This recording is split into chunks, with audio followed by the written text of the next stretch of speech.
जैसा कि हमने लास्ट एपिसोड में देखा था, शैडो को एक नई स्किल मिल गई है जो उसको गेम के बाहर रियलिटी से भी पूरी तरह से गायब कर सकती है। तो उसने तुरंत ही उस स्किल को अपग्रेड कर लिया था और उसने अपनी बाकी भी बहुत सारी स्किल्स को अपग्रेड किया था। उसकी गिफ्ट ऑफ ग्लोरी अब लेजेंडरी से मिथिकल टीयर पे पहुंच गई है और वो ऐसे ही मॉन्स्टर्स को मार के लेवल अप करते हुए लाइफ स्पैम कलेक्ट करने की कोशिश कर रहा था ताकि वो अपने माउंट को रियलिटी में ला सके। पर क्वेंफेंग जब ऐसे ही घूम रहा था तो उसे सामने दिखता है एक स्टील सेंट नाम का बॉस जिसे बाहर निकाला था उसकी पिछली जिंदगी के मॉर्टल एनिमी ने। तो क्वेंफेंग डिसाइड करता है कि वो इस बॉस को खुद ही मारेगा। तो सबसे पहले तो अपने सारे दुश्मनों को निपटाता है जिनके अंदर उसकी बहन भी थी, जो मरने के बाद शैडो को ही उसे टारगेट करने के लिए गालियां देती है। पर शैडो तो इससे बहुत खुश हो जाता है क्योंकि उसे लगता है कि ये सब कुछ ये डिजर्व करती है। अब वो अपना टारगेट बदलते हुए इस बॉस पे हमला करना शुरू करता है जहां वो कुछ ही हमलों में इसकी आधी हेल्थ कर देता है। पर अब ये बॉस अपने सेकंड फेज में जाने वाला है जहां वो अपने ऊपर हुए हमलों को अपने हमलावर के ऊपर ही रिफ्लेक्ट कर सकता है। यहीं पर हमारा पिछला एपिसोड खत्म हो गया था। पर नए एपिसोड की शुरुआत से पहले वेलकम करो अपने चैनल के नए मेंबर्स के लिए। चैनल की मेंबरशिप लेने के लिए तुम सबका बहुत बहुत शुक्रिया। पहला शाउट आउट अपने चैनल के मेंबर्स के लिए और दूसरा शाउट आउट अपने चैनल के बेस्ट कमेंट करने वाले लोगों के लिए। Thank you so much for supporting this channel. तुम्हारी सपोर्ट के कारण अब हमारा चैनल यूट्यूब जर्नी पे पहला कदम रख चुका है। Thank you so much once again. अब तुम्हारा ज्यादा समय ना लेते हुए अपने नए चैप्टर की शुरुआत करते हैं। चैप्टर नंबर 34 की शुरुआत होती है। हमें सबसे पहले एक छत के ऊपर एक टीम को दिखाते हैं। इस टीम का एक वॉरियर बंदा कहता है ये डार्क कलर में जो बंदा है ये कितना ज्यादा रूथलेस है, बस एक ही स्किल में इस बॉस की इतनी हेल्थ खत्म कर दी कि ये सेकंड स्टेज में पहुंच गया। क्या तुम्हें पूरा भरोसा है कि ये करने वाला शैडो ही था?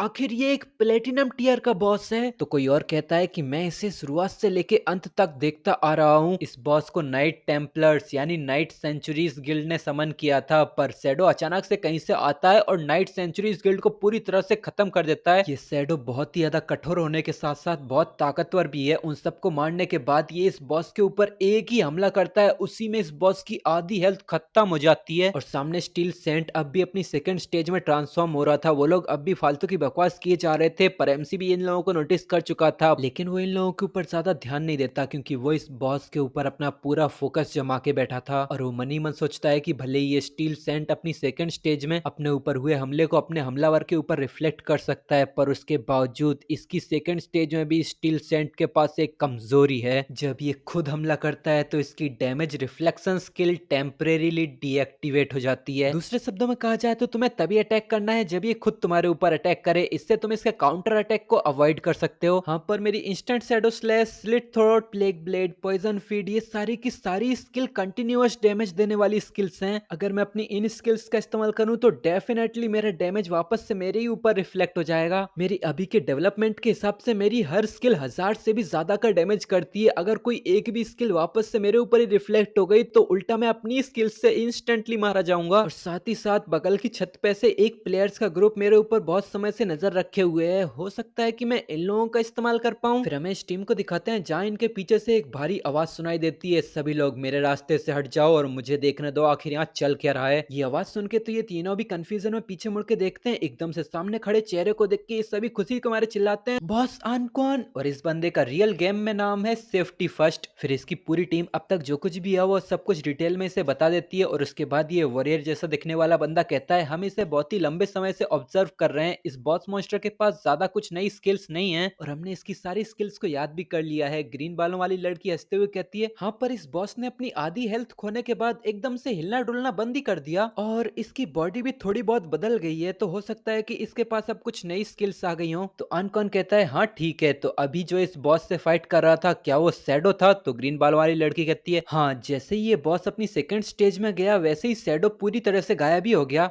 ये सुन के अनकॉन गुस्से में अपने दांत पीसने लग जाता है और वो सामने देखते हुए कहता है लिटिल रैबिट अपनी रेड आईज को एक्टिवेट करो और देखो क्या सामने शैडो है। तो ग्रीन वालों वाली लड़की हाँ कर देती है, इसका मतलब कि इसका नाम ही लिटिल रैबिट है। फिर ये लड़की अपनी पावर्स का इस्तेमाल करती है जिससे इसके वॉन्ट के अंदर से बहुत सारी ग्रीन कलर की अलग अलग शेप्स में लाइट निकलने लग जाती है और इन्हीं शेप्स के अंदर से निकलता है एक बहुत ही खतरनाक दिखने वाला रैबिट। ये ब्लैक एंड व्हाइट रैबिट एक ऊंची बिल्डिंग से ही छलांग लगा देता है और सीधा इस बॉस के सामने आके अपनी बड़ी बड़ी आंखों से आसपास स्कैन करने लगता है। स्कैनिंग के टाइम पे इसकी मास्टर की आंखें भी ग्रीन ग्लो कर रही थी और ये लड़की कहती है मैंने आसपास देखा, हमें आसपास शैडो नजर नहीं आ रहा है, तो जरूर वो यहाँ से चला गया है। जो सुन के सेफ्टी फर्स्ट कहता है तुम अपनी लेवल 3 की एंटी इनविजिबिलिटी से भी उसको देख नहीं पा रही हो, इसका मतलब कि वो पक्का यहाँ से चला गया है। मैं तो ये मान ही नहीं सकता कि उसके पास लेवल 4 की इनविजिबिलिटी होगी। फिर वो अचानक से यहाँ से जोरदार छलांग मारता है, इसकी दोस्त तो बस देखती रह जाती है। पर सेफ्टी फर्स्ट तो पहली बिल्डिंग से छलांग लगा चुका था और वो आराम से नीचे उतरते हुए चिल्लाता हुआ जाता है लिटिल रैबिट आसपास और भी ज्यादा ध्यान दो, अगर तुम्हें शैडो कहीं पर भी दिखाई दे तो प्लीज मुझे तुरंत अलर्ट करना। उसके बाकी टीममेट इसका नाम ही पुकारते रह जाते हैं पर लिटिल रैबिट इस पे पूरा भरोसा करती थी तो इसके लिए हाँ कर देती है। अभी छलांग मार के सीधा स्टील सैंड के पीछे आ चुका है और सामने वाली छत पे भी दो लोग ये सब देख रहे थे। ये दोनों बात करने लगते हैं,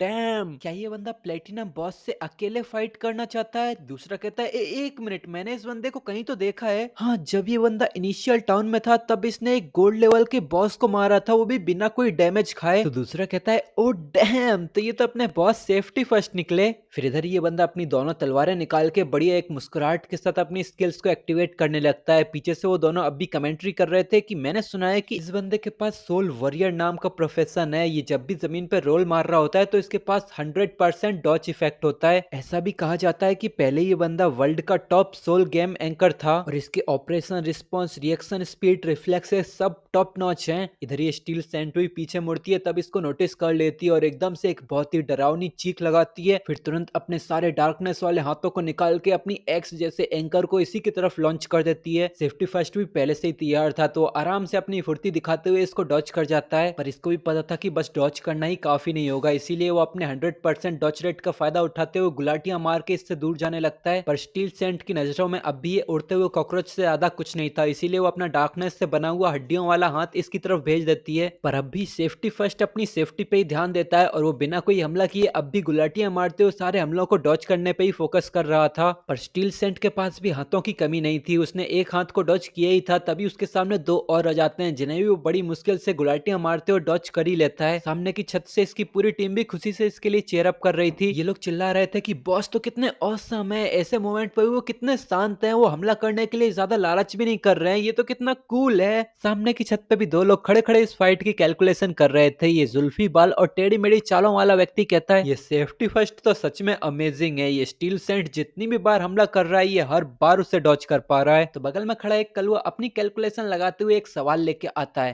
पर जब भी ये बंदा रोल करता है तो इस बॉस की हेल्थ ड्रॉप कैसे हो रही है? तो गुफी जुल्फों वाला कहता है हाँ ये तो सच में वियर्ड है, मैंने भी देखा है कि इस बॉस के ऊपर बहुत सी लाइट्स फ्लैश हो रही हैं। क्या सच में ये सोल वॉरियर इतना ज्यादा ठरकी है कि ये रोल मारते हुए हमला भी किया जा रहा है? इधर ये लिटिल रैबिट बहुत ही ज्यादा खुश होते हुए चिल्लाती है कि परफेक्ट डॉच तो बस इनके लिए एक बेसिक काम है। आनको एंड तेगी के बारे में सबसे ज्यादा पावरफुल चीज है उनका अटैक। इधर ये स्टील सेंट्री अपने सारे हमले इसके ऊपर किए ही जा रहा है पर ये सेफ्टी फर्स्ट आराम से रोल करके सारे हमलों को डॉच कर पा रहा है, जिसपे ये लड़की कमेंट करती है कि जैसे ही आनक्वेंग इस बॉस के हमले पर रोल करते हुए डॉच को ट्रिगर कर लेगा वैसे ही आनक्वेंग का अगला हमला उसके दुश्मन पे उसके 50% डिफेंस को इग्नोर कर पाएगा। और ये सब कुछ ये लड़की अपनी चीकू जैसी शकल और चीकी स्माइल के साथ कह रही थी जैसे इसको इस बंदे के ऊपर पूरा भरोसा हो। तो अब फैसले के समय आ चुका है क्योंकि आनक्वेंग भी अपनी तलवार लेके अपना पहला हमला करने के लिए तैयार है। वो अपनी स्किल्स को एक्टिवेट करते हुए चिल्लाता है अब ये ले। ये देख के पीछे खड़े इनके टीममेट चिल्लाते हैं वाओ कितने बढ़िया स्पेशल इफेक्ट है। वो लड़की कहती है कि मुझे लगता है कि इस हमले से जरूर इस बॉस के ऊपर 4 डिजिट का डैमेज तो पड़ेगा ही। अब ये बंदा अपनी साइको स्माइल लेके सीधे स्टील सेंट के ऊपर ही धावा बोल देता है। वो इतनी रफ्तार से जाता है कि स्टील सेंट को रिएक्ट करने का मौका भी नहीं मिलता और अगले ही पल इसके ऊपर बहुत सारे स्लेसेस पड़ने लग जाते हैं, इसकी हेल्थ फ्लिकर करने लगती है। वो बंदा तो हमला करके बढ़िया निंजा वाले स्टैंस में आ गया था और हमें इस मूव का नाम पता चलता है dancing under the moon passing through the gap of knife blade. आहा क्या तो नाम है, पक्का किसी ने 64 पैक चढ़ा के रखा होगा। तभी इस स्किल का एक और इफेक्ट एक्टिवेट होता है ऑपरेशन नाइफ टिप ब्लड, जिससे आनक्वेन ने जितनी भी स्ट्रेंथ जमा की थी वो सारी की सारी एक साथ ही इसके ऊपर लगती है। इसके ऊपर बहुत ही खतरनाक हमला होता है जिससे इस बॉस की हेल्थ और भी ज्यादा लुप जुप करने लगती है। मानो या ना मानो ये मूव उतनी भी ज्यादा बुरी नहीं थी और ये देख के यहाँ पर पीछे इनकी पूरी टीम चीयर अप करने लग जाती है, सभी लोग चिल्लाने लग जाते हैं देखो हमें पता भी नहीं चला और उस बॉस के पास बस अपनी 1/3 ही हेल्थ बची है। और तभी ये बंदा अपना एक और हमला करता है moon shadow in the gap और वो इतने खतरनाक स्लाइसेस मारते हुए इसके आगे निकल जाता है और वो कहता है हेल्थ इज वेल्थ। इसे पूरा भरोसा था कि इस हमले से वो बॉस मारा जाएगा, इसीलिए वो बढ़िया एक स्माइल के साथ सबके सामने टसन झाड़ रहा था। पर अगले ही पल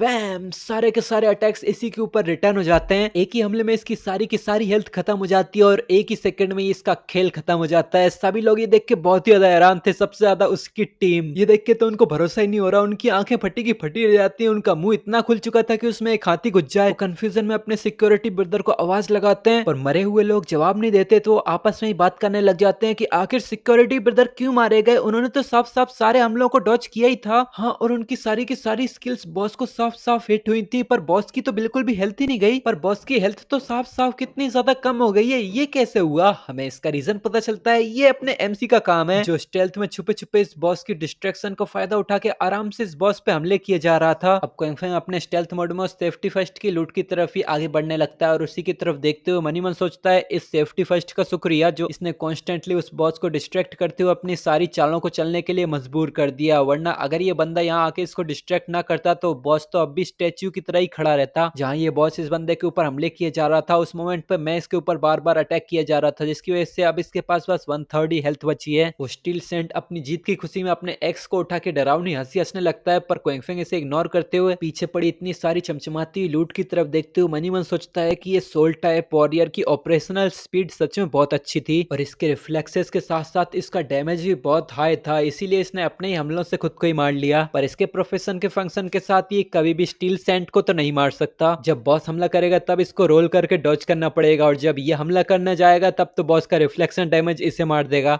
ये तो किसी श्राप की तरह है। तभी एमसी स्टील सेंट को देख के बहुत ज्यादा हैरान हो जाता है, क्योंकि स्टील सेंट अपनी सेंचुरी की तरफ ही देख रही थी और अगले ही पल ये अपनी सेंचुरी की तरफ ही आगे बढ़ने लगती है, जो देख के क्विंग फैंग मनी मन सोचता है नहीं ये तो बिल्कुल भी अच्छा नहीं है। अब चूंकि बॉस की हेल्थ बहुत ज्यादा कम हो चुकी है इसीलिए वो अपनी चर्च सेंचुरी में वापस जाना चाहती है। अगर मैंने इसे ऐसे ही जाने दिया तो ये दोबारा अपनी फुल हेल्थ करके वापस आएगी, इससे तो हमारी सारी की सारी मेहनत बेकार हो जाएगी। फिर वो दोबारा उन छत पे खड़े लोगों की तरफ देखता है, जहां वो उनको देखते हुए सोचता है कि इनके सोल वॉरियर की मौत ने इन लोगों को बहुत ज्यादा डरा दिया है, तो अब मुझे नहीं लगता कि ये दोबारा हमला करने आएंगे। पर अगर ये बॉस किसी पे हमला नहीं करेगा तो इसका अटैक रिफ्लेक्शन इफेक्ट भी गायब नहीं होगा, तो अब मैं बस एक मुश्किल टेक्निक ही यूज कर सकता हूँ। ठीक है, तो ये चैप्टर भी यहीं पर ही खत्म होता है। इसका नेक्स्ट चैप्टर भी जल्द ही आएगा, जहां हम देखेंगे कि अपना एमसी अपनी बिना किसी स्किल का यूज के इससे फाइट करेगा तो करेगा कैसे, क्योंकि इसकी कोई भी स्किल का डैमेज सीधा इसी के ऊपर रिफ्लेक्ट हो जाएगा। मैं नेक्स्ट चैप्टर को भी रिकॉर्ड कर ही रहा हूँ, तो इसका नेक्स्ट चैप्टर भी मैं जल्द ही अपलोड कर दूंगा। तब तक के लिए इंतजार करो। अब हम मिलेंगे तुमसे नेक्स्ट एपिसोड, तब तक के लिए बाय।